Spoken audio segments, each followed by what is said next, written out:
Good morning here and a warm welcome to the online audience to the second part of the Unexpected Lessons Decolonizing Nature event here at the Nordic House in Iceland.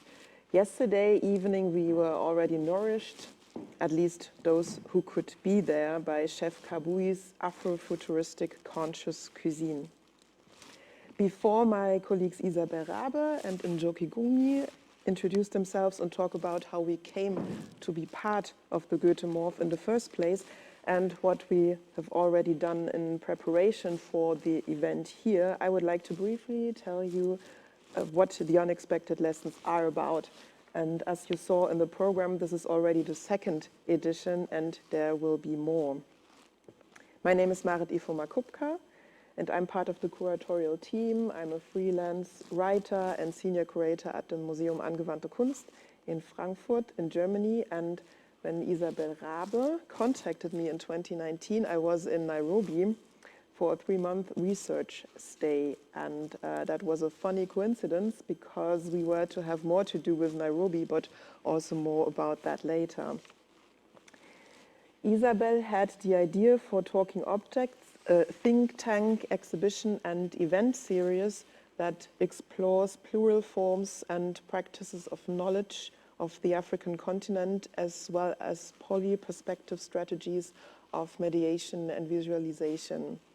5 thematic fields are important: decolonization of memory, decolonization of knowledge, re-evaluation of objects from colonial context, empowerment and chances of artistic perspectives, and questioning of classical museum forms of preservation and presentation. Unexpected Lessons is part of this larger project. It is a performative conference series, and in 2021 there was #1 on decolonizing memory and knowledge at the Akademie der Künste in Berlin and in Nairobi. Our 2-day kick-off event with lectures, panels, screenings, performances, and music.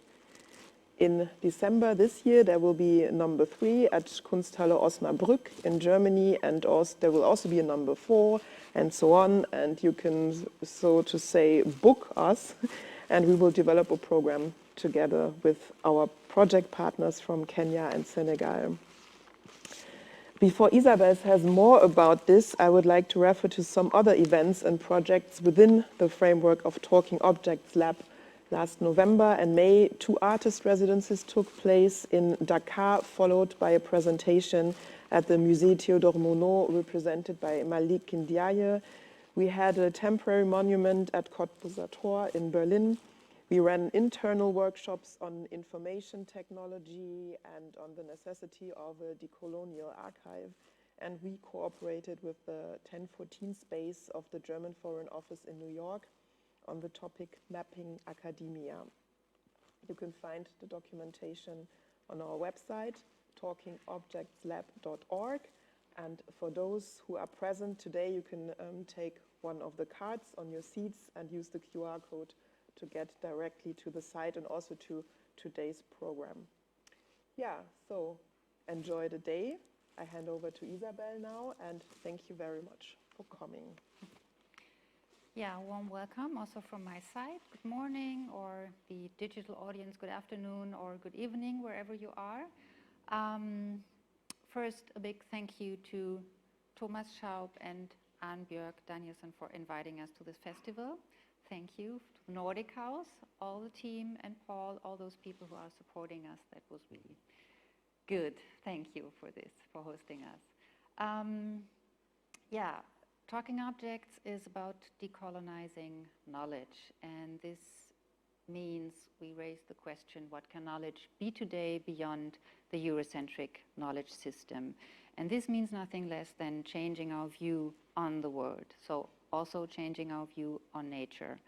When you look at nature, it becomes obvious how much this is still interwoven with colonialities. Colonialities, the power structures set up in colonial times that still shape our everyday lives today all over the world and still shape our way of looking at nature. So in today's program, we want to involve as much perspectives on nature, as much ways of thinking about nature, because we believe in a polyperspective way of knowledge and plural knowledge. We don't want to only discuss this in an academic way, because decolonizing knowledge also means like breaking with these hierarchies of knowledge. So academic knowledge is as worthy then is sensoric knowledge, emotional knowledge, artistic contribution. So we are very much looking forward to all this.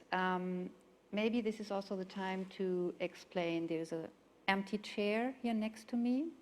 This is Chao's chair. Chao Tayiana Maina could not be here. She's part of the curatorial team of today's program, and she could not be here due to visa issues, and we are going to address this again and again through the whole day.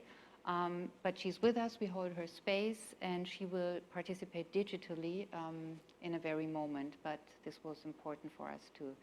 So this is Chao's chair. I'm going to hand over to you. Thanks, Isabel. My name is Dr. Njoki Ngumi.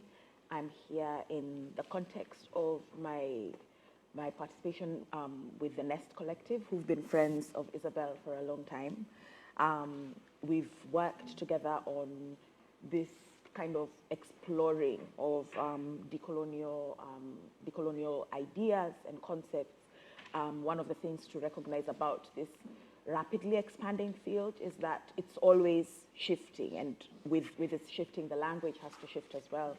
And that even when we were talking about the idea of it being called decolonizing nature, one of our Nairobi participants, whose name is Dr. Kiguro Masharia, told us that he is not in agreement with this name because nature itself is not colonial. It doesn't have a colonial intent.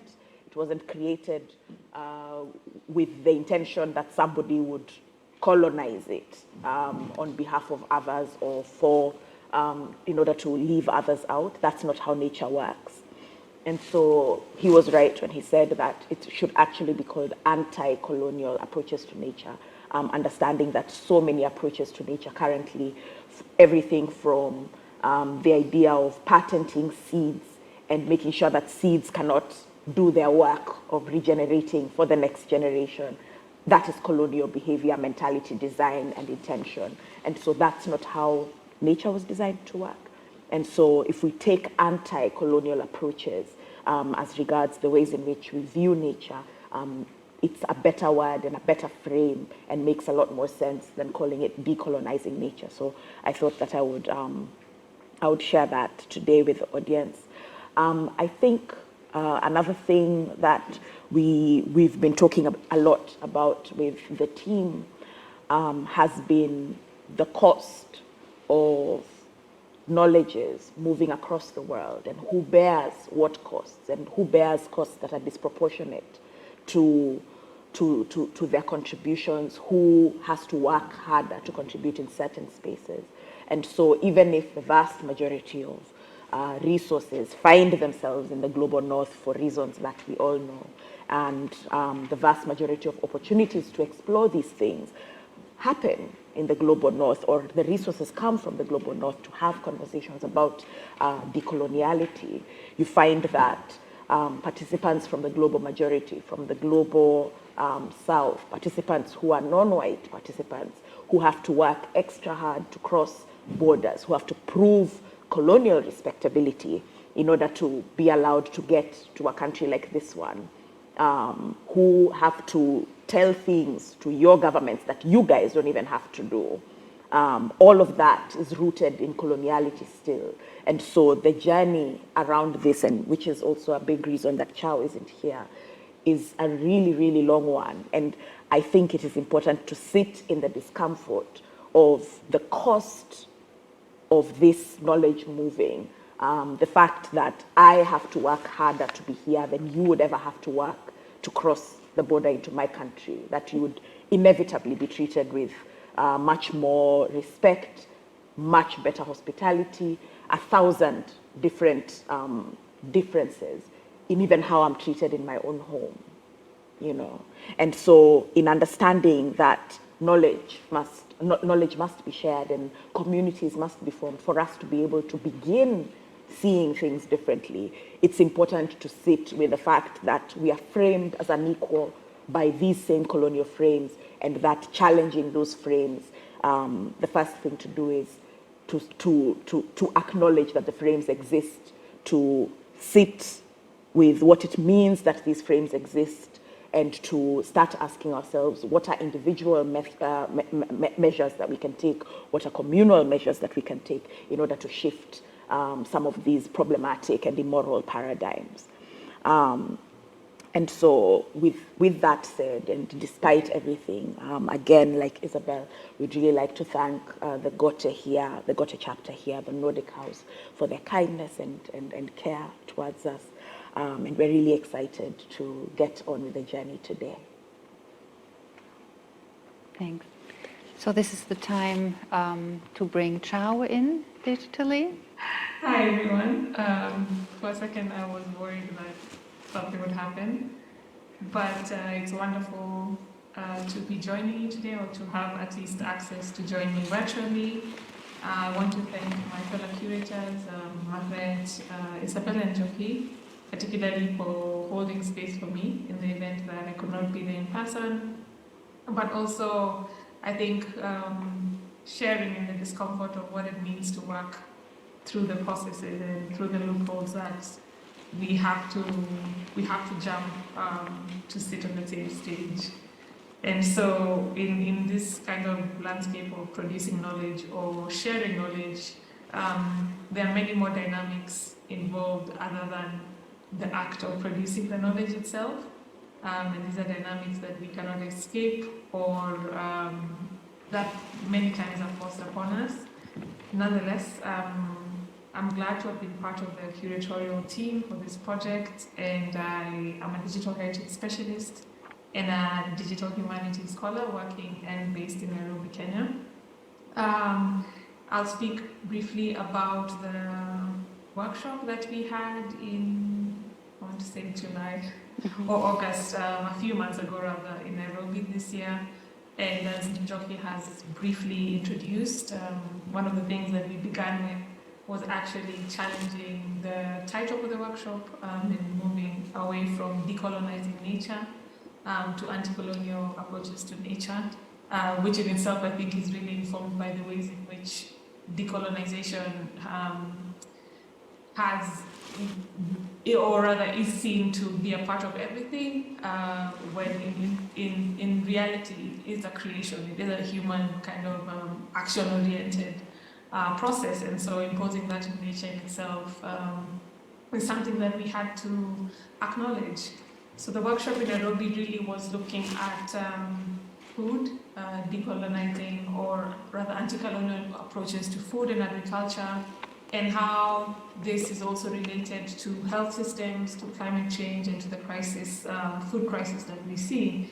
It was a very interesting space to be as artists, as journalists, as community members, as grassroots activists, as thinkers, knowing in itself that the dynamics of Nairobi as a city have, from the colonial period, been very inhospitable to Africans and still are, in the ways in which people are treated, in the ways in which housing, food, and so many other aspects are framed. And so for us, being part of this discussion and enabling ourselves and other participants to come together to really share in perspectives around what we eat and why we eat what we eat was very interesting, and I'm sure you'll hear about it throughout the day. And it's a pleasure to be here, it's a pleasure to speak about it, and I think we'll share more as we move along. Thank you, Chao, for your welcome remarks. Thanks, Chao. One of the things that we had wanted to kind of share as a beginning step into our journey through the day is a bit of a reflective game, which we call empathy mapping, right? Where we kind of understand what is the exact position that we're coming from as regards the work that we're doing regarding anti-colonial approaches to nature.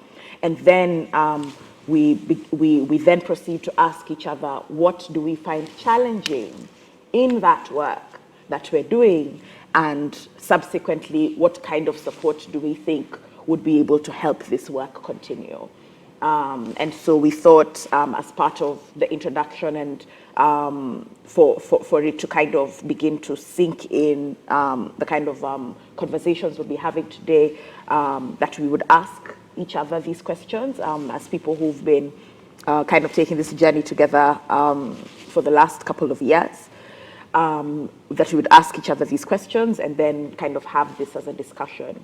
And I can start by asking Isabel these questions. Within the context of anti-colonial approaches to nature, where do you pinpoint your work or your place of maximum impact?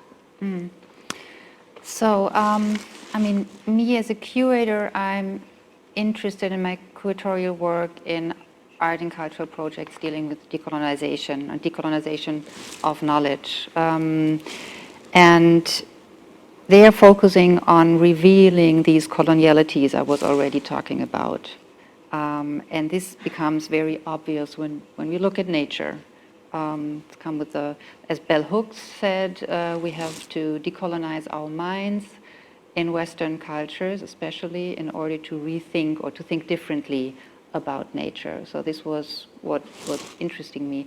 And then also when curating this program, I was always trying to be very aware of the perspectives from which I'm doing this as a white European perspective, and trying to involve as much voices as we could in this 1 day or 1.5 day program. And then kind of bearing that in mind, especially what you've said about revealing colonialities, that a lot of work and time has gone into normalizing, right? What then become some of the challenges or obstacles that you face in doing this work? Yeah, exactly.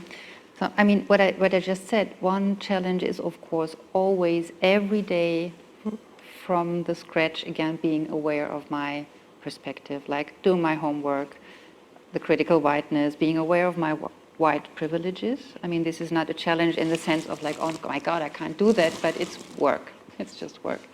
Then we just named it a big challenge, these visa issues. It really feels like when you're doing the decolonial work, what you build up on the one side is torn down on the other. I mean, when it comes to international exchange, when it comes to really like working together with people. And also the topic, we talk a lot about this, Mahret, healing, caring. Yeah. I mean, what we are doing here together is we want to care for each other. It's about healing. And then to come together, to do this work, people really have to run through these violent processes. And kind of following up on that, actually I have a follow-up question to something that you said, because you spoke about critical whiteness, which is it's a touchy topic, right? Wherever it is you're discussing it. I mean, so I wanted to ask what has enabled you to kind of enter into that space and remain in that space, kind of confronting difficult realities about the world in which you find yourself in, that you didn't opt to be born the ways you were born, but then you find yourself here in these realities that contribute so greatly to a wider inequality that goes far beyond yourself.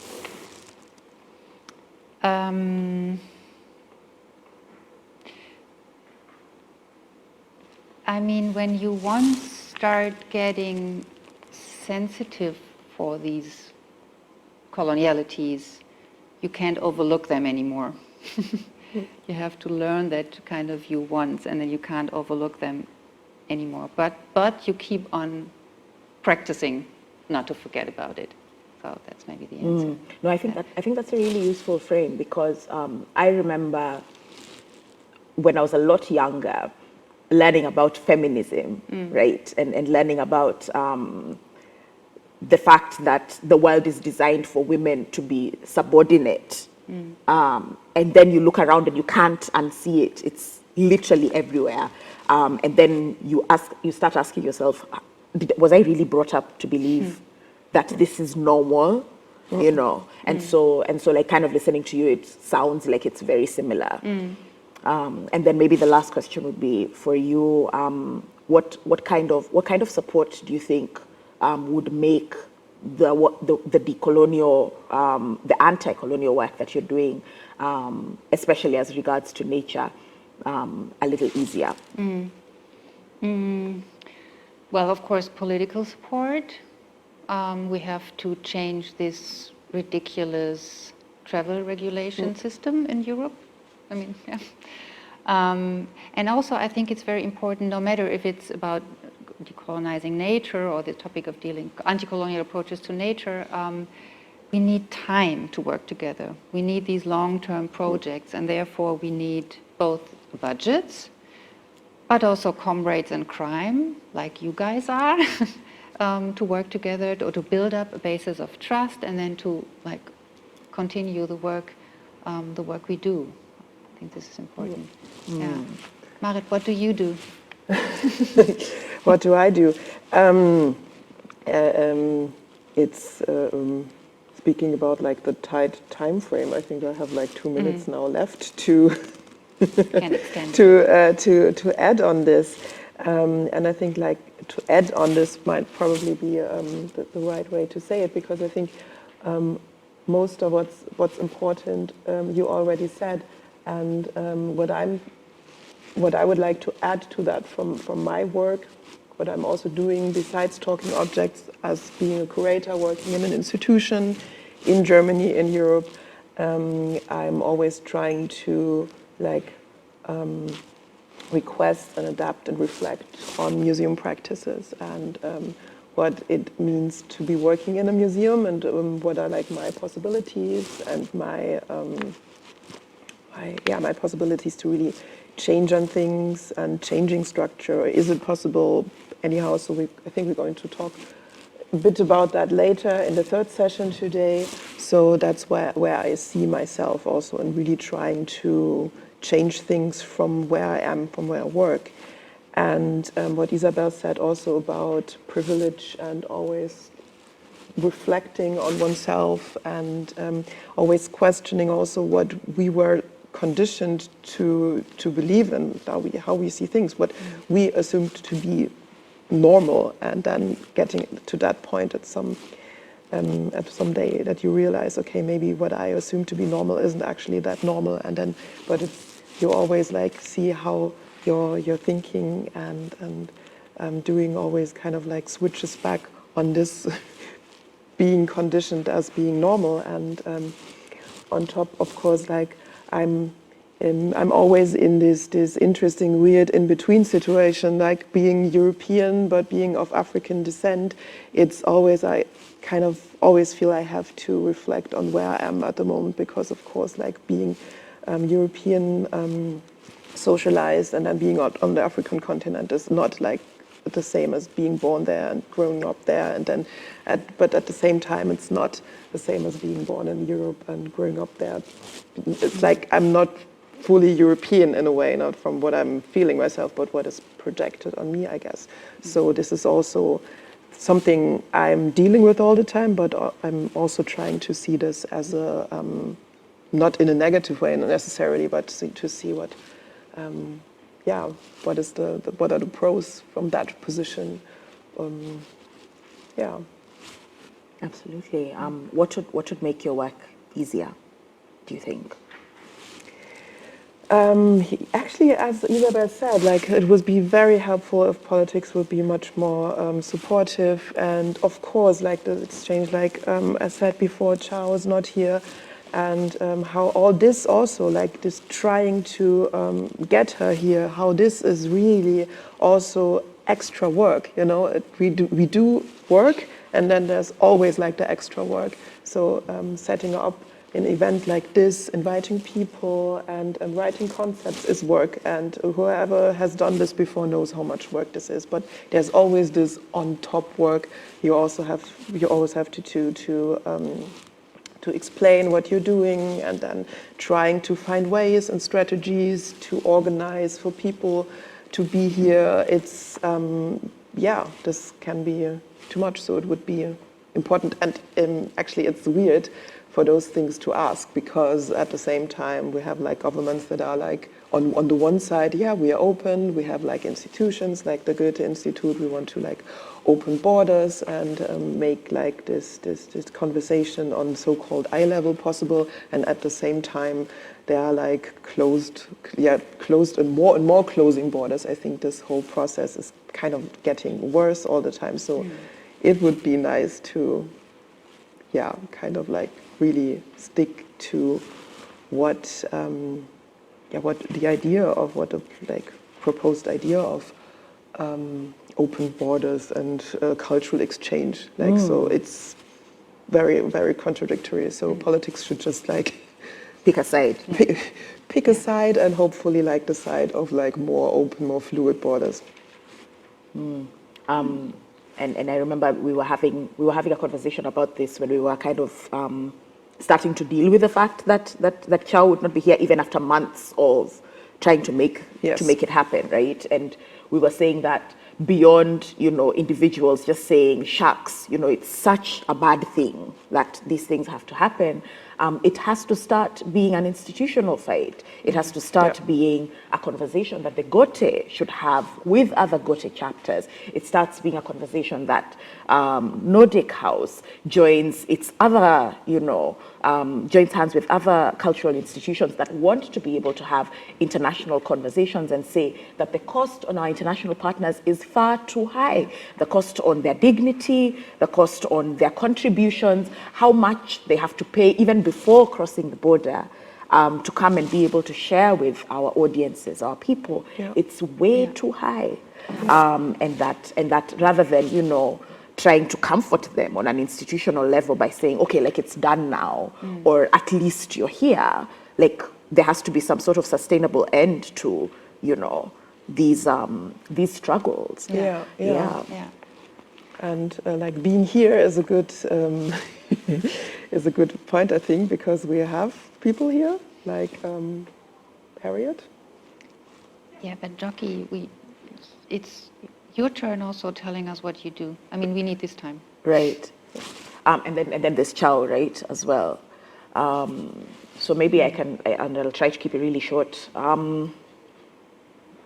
Because we're artists and thinkers and in different genres.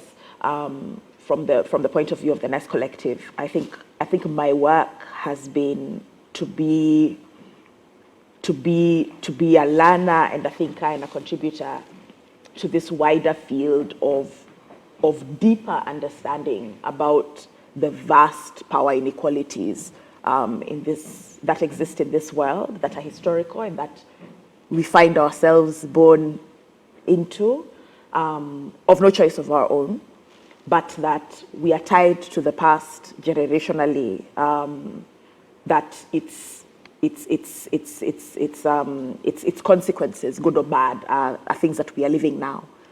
And so in order to be able to change these outcomes for ourselves or for the people who are coming after, it is imperative that we challenge the things that need challenging now. Otherwise, we will just hand it over. Next group of people will have to deal with the same thing.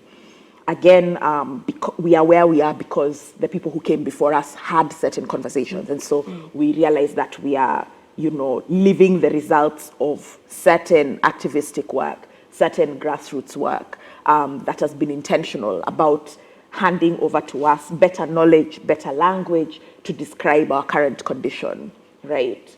Which is a condition of people who are profoundly aware that we are living the results of decisions that were made long before us, and that we are in a position to make different decisions.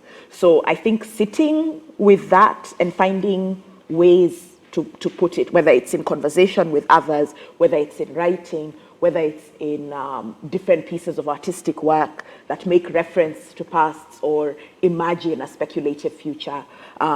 That is essentially the work that I do.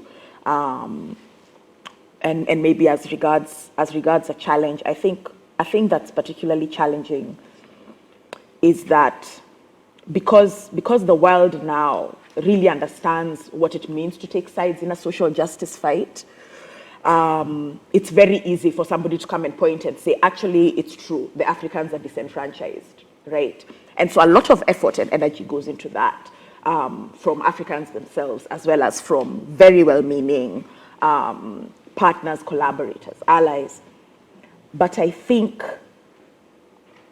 the work that isn't being done enough by non-Black people, right? Because for me, in my position, I can sit and point and I can say everything about colonialism, about everything. I can say it all, but it's coming from me. I think it needs to come more from white people. I think white people need to do more work to understand and describe and engage with whiteness critically, like what you're saying, Isabel. Because like no matter what I say, my understanding of whiteness will always be viewed as hostile. No matter the sweetness of the tone I use, no matter how gently I speak, I will always be viewed as somebody who just doesn't like white people because of what I say, right? But then for somebody who is from within, who goes and asks, what is it about white people that makes them steal 6 tons of coral reef in the 1960s from the Cuban coast? It's here, right?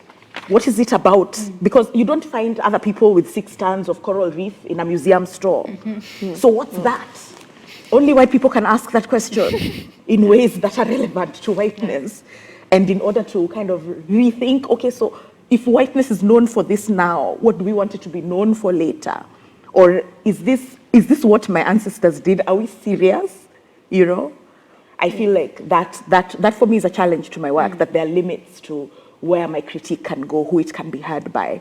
And that in coming to say it's actually very bad that bad things were done to Black people without countering and asking deep introspection questions on whiteness, then white allyship dilutes itself by refusing to reckon with itself and its realities, right? I don't think people should be ashamed of whiteness. You can't. You're like, why should you hate yourself or be ashamed of yourself? I think it's honest. It's necessary to be honest about yourself. I think it's necessary to be aware and to realize that change is possible and that change can start with you, even when you got ingredients that you didn't ask for, or that because I also didn't want to come and spend my life realizing that I'm at the bottom of a racial hierarchy, but this is where I am, right? And that if I am honest, because I am light-skinned, I sit differently in the racial hierarchy than people who are darker-skinned than me. That is my burden to bear. That is my privilege to be aware of. That is my privilege to work against and to disseminate and share with other people, right? And I see the things that I get that I did not earn, and I share them. That is my work. And that I cannot hate myself or go into a hole and wish I could die. It's where I found myself. Did I ask to be born who I was? I didn't, you know. And so I think that kind of awareness is really necessary. And I ask it as much of myself as I do of people who are interested in doing this work. Yeah. Maybe if you give us 2 more minutes, we can just kind of ask Chao, is Chao online? She's not with us anymore? Oh, she's not online anymore. Oh, yeah. So, yeah, that I think would be, maybe I can just kind of end there. Then we proceed.